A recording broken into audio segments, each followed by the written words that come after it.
And now reports indicate that we are currently closer to reaching a hostage deal than we have been in months.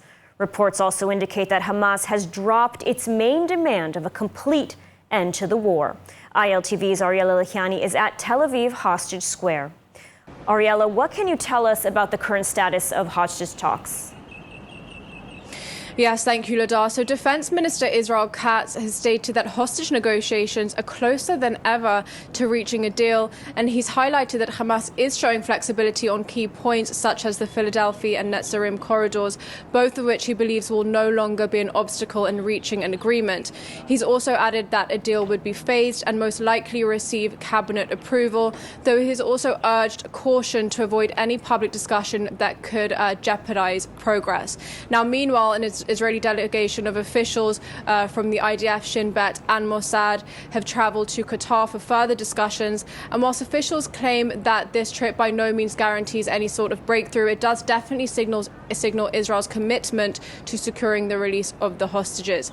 Now, meanwhile, on the other side, a senior Hamas official has indicated that a ceasefire and prisoner exchange is within reach given Israel meets demands such as withdrawing IDF troops.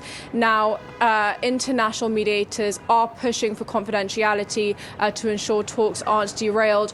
So whilst most discussions are being kept pretty much under wraps, it is clear that for the first time in months we are seeing some substantial progress being made. And so given these developments, how likely is a breakthrough, and what impact, might this have on the conflict?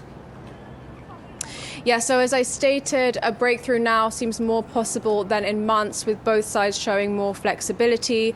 Now, whilst any deal will most likely be phased, meaning there will not be an immediate end to hostilities, if successful, this could, of course, lead to broader de-escalations. However, Israel is remaining focused on preventing Hamas from rearming.